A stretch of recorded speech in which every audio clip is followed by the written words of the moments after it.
Hello, my name is William Kumwembe and this is Business Time, a magazine program in which we bring you major business and economic news stories that are making headlines in the country. And in the program today, we look at Malawi's positioning to make the most of the existing market under the African Continental Free Trade Area amid concerns that there is still a widening gap in as far as trade is concerned in favor of imports. We have these and other stories. Stay tuned if you could.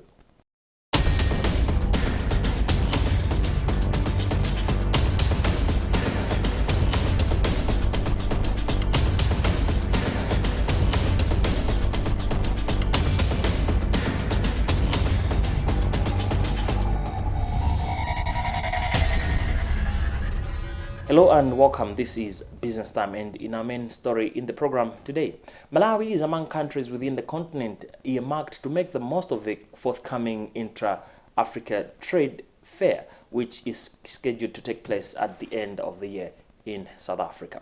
The fair is earmarked to offer opportunities in as far as trade deals is concerned among African countries, with deals worth 40 billion US dollars expected to be stricken. Now, how is Malawi systematically positioned to tap into the existing opportunity? This is a question our journalist Yamigan Kajaji attempted in this report. The exhibition is expected to take place in South Africa and will target players from sectors such as agriculture and agro-processing, consumer goods and finance. Afreximbank Southern Africa Regional Chief Operating Officer Humphrey Nguo says this is a trade and investment opportunity for Malawi. As a bank, we realize that part of the challenges to intra-African trade is the fact that people do not know what they can buy from other countries within the continent.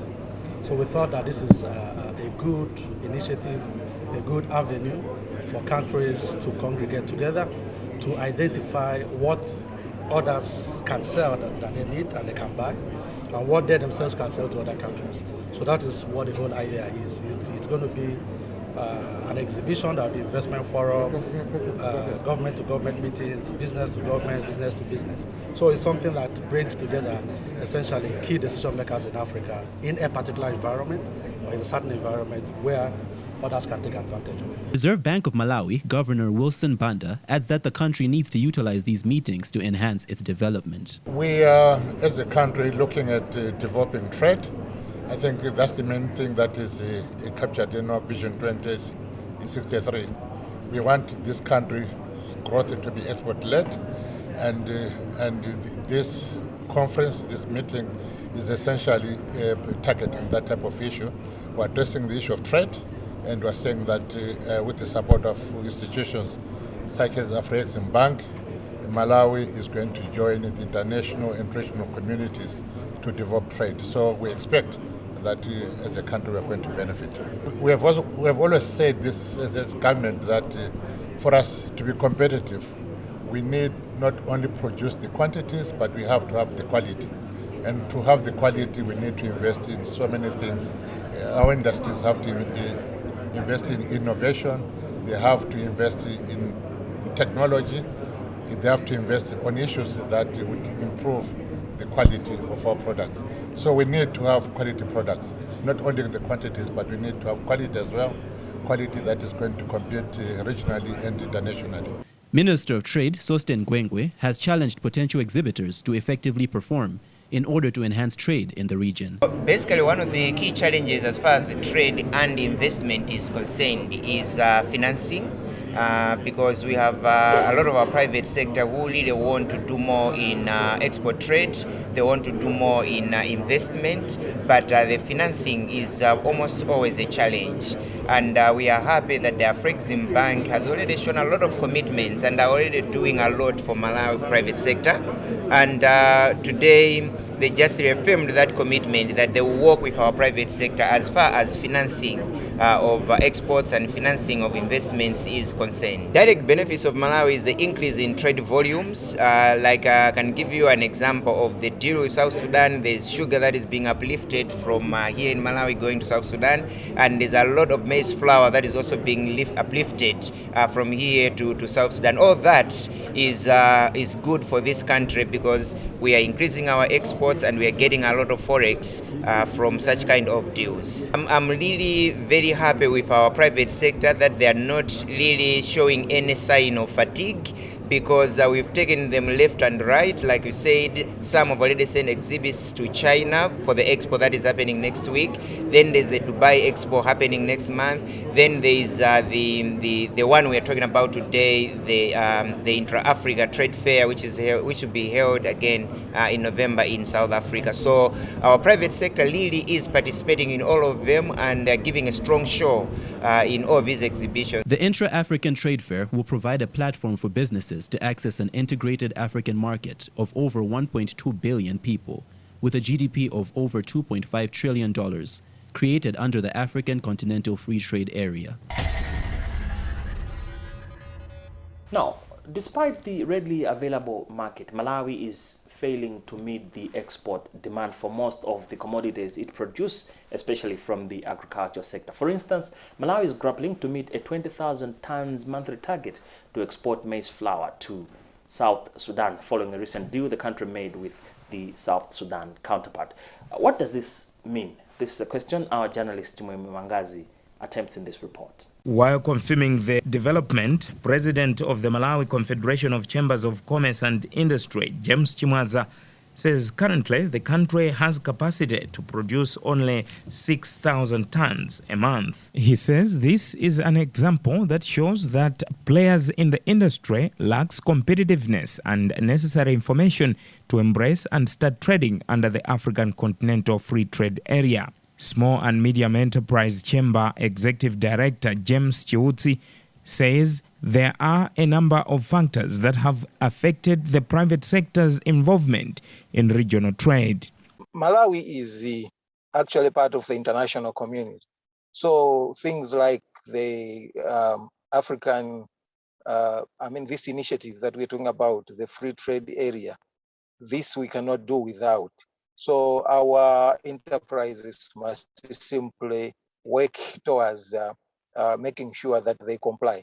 But you see, the problem is that implementation has not been the way that we, especially in the SME sector, felt it would be. There's been not much publicity. We thought there would be massive publicity, considering that this is a new thing. So we think that government or the Ministry of Trade or the government agencies that are involved in this do need to ratchet up their publicity. There are things like, for example, international standards that are supposed to be made. Not many of the SMEs that we have, even some sizable business enterprises in the country, do not fully understand these standards. So therefore, it's very difficult for them to participate or fully take advantage of this free trade area. Coupled with that, there are issues of taxation. Also, MRA has not done much to engage us or to engage the SME sector or the private sector for us to understand fully what the implications of taxation. Also, we are in a country that fully is not exporting that much. We are a net importer of goods and services. That is also a fact, because when you are involved in international trade, you must be prepared to push volumes into the market. But the volumes that we have in the country at the moment makes it very difficult for us to be fully competitive. Of course, as an SME organization, we've been working with our members, civic educating them that such an initiative requires concerted effort, but as one small enterprise cannot fully participate in the international space. To make it worse, now we're talking of the COVID restrictions. The borders are not as free as they have always been. Also, there are other costs now connected with the COVID. For example, we're talking of all the COVID tests. if you're going out now to do international trade or on international duty, you have to go through the testing. You're supposed to pay. You're back 3 days. You want to go out again. You also are paying to get tested and so on and so forth. Also, all these factors have made it very difficult for us, especially as SMEs or the business community, to appreciate this Africa Continental Free Trade Area. However, Ministry of Trade spokesperson Maisom Sogera says all players can now export under the agreement by declaring their exports with the Malawi Revenue Authority. There is what we call a certificate of origin, which actually certifies that this product is originating from Malawi, and this can be obtained from the Malawi Revenue Authority. This is what is critical, because it's a document that is going to be used by other member states to ascertain that the product is coming from Malawi, and they must not really subject it to high tariffs. So it is also important, other than that, to look at the regulations that we have. For instance, in Malawi, we have what we call the Control of Goods Act. So the Control of Goods Act lists products that requires licenses before they are exported or imported. So it is important also to make reference to that particular important document.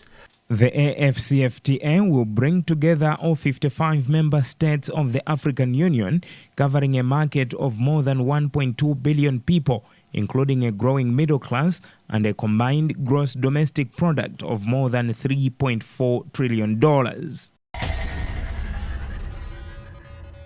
Remember, this is Business Time, a magazine program in which we bring you major business and economic news stories that are making headlines in the country. We'll be right back.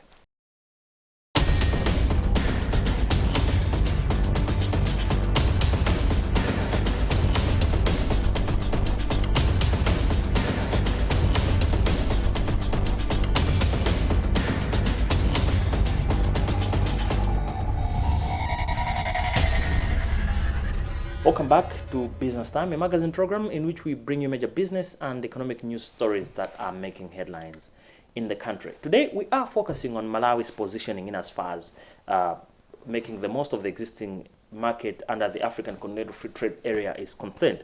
And Malawi is an agrarian economy, with 80% of the population heavily relying on the sector.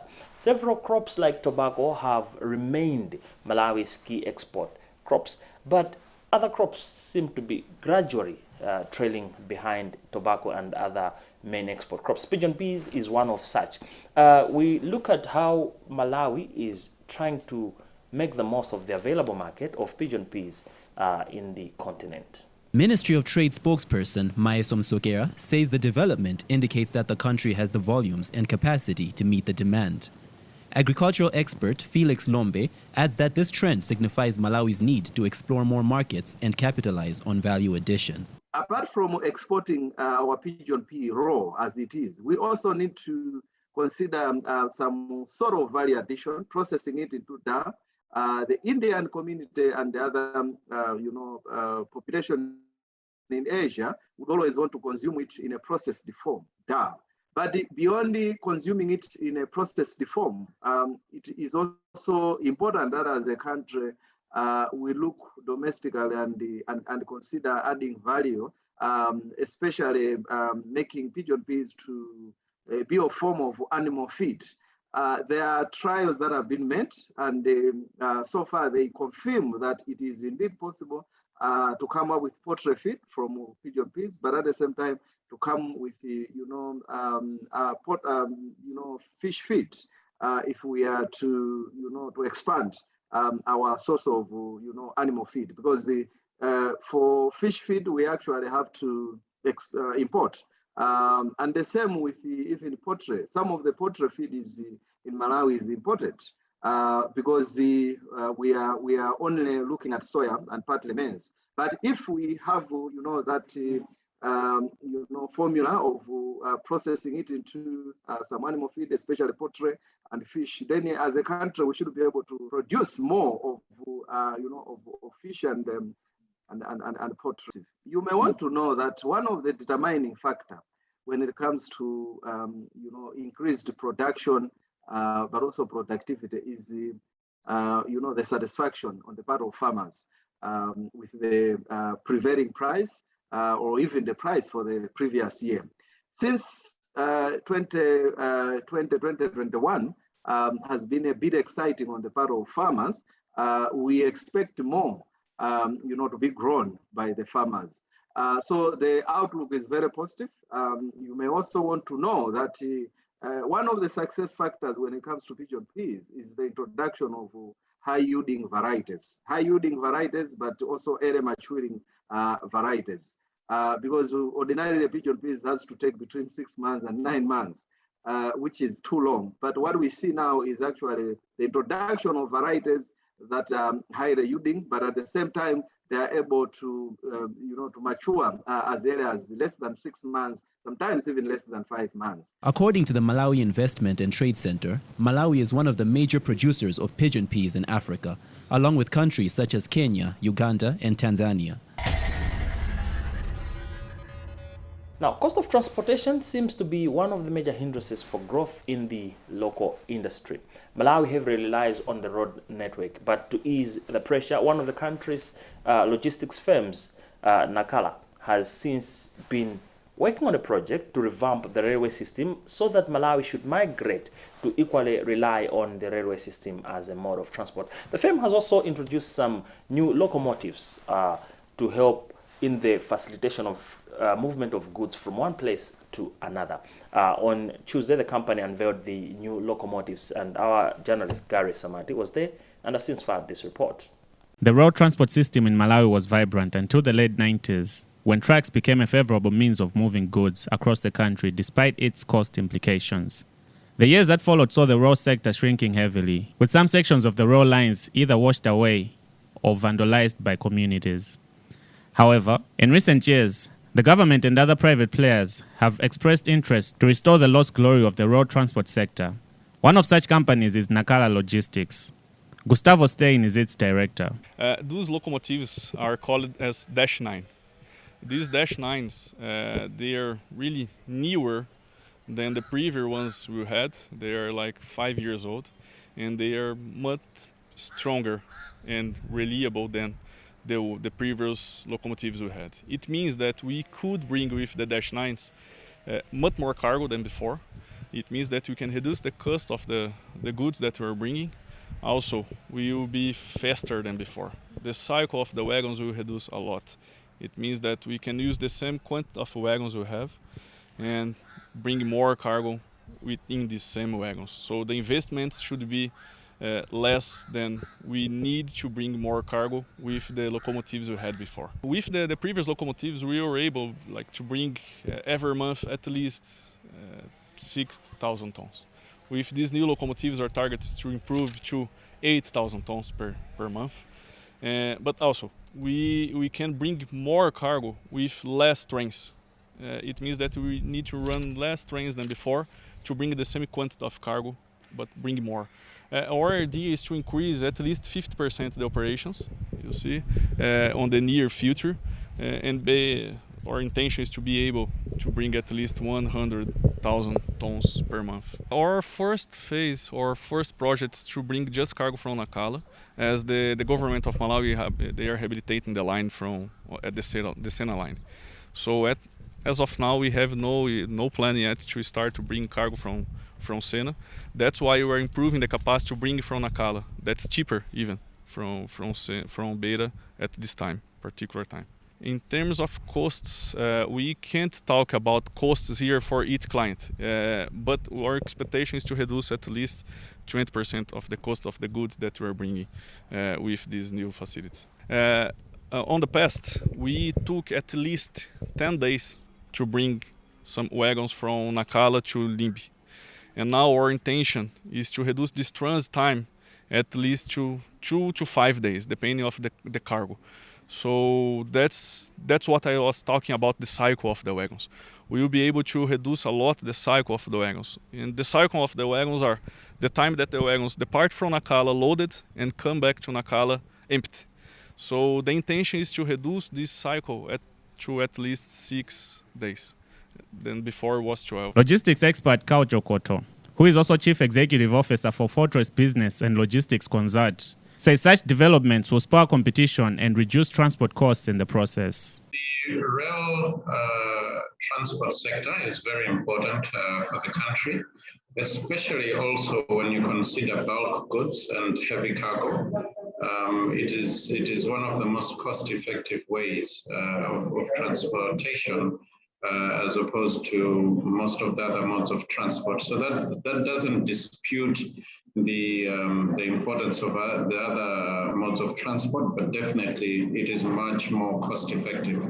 Look, in terms of investment, there has been a lot of investment in the rail sector, both at the port, but also in terms of the infrastructure. And I think efforts continue to be, investments continue in that vein.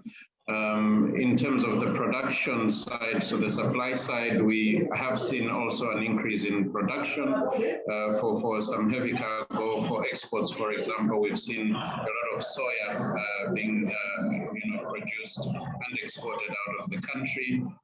Volumes of sugar are there as well. So, in terms of the bulk cargo, in terms of the heavy cargo, the rail sector is ready for movement. In 2017, Malawi adopted a National Transport Master Plan to be implemented within a 20-year period, which provides a clear framework for delivering sustainable interventions to enhance the transport sector across Malawi. It indicates that to successfully implement the plan, the country would need in excess of $9.15 billion.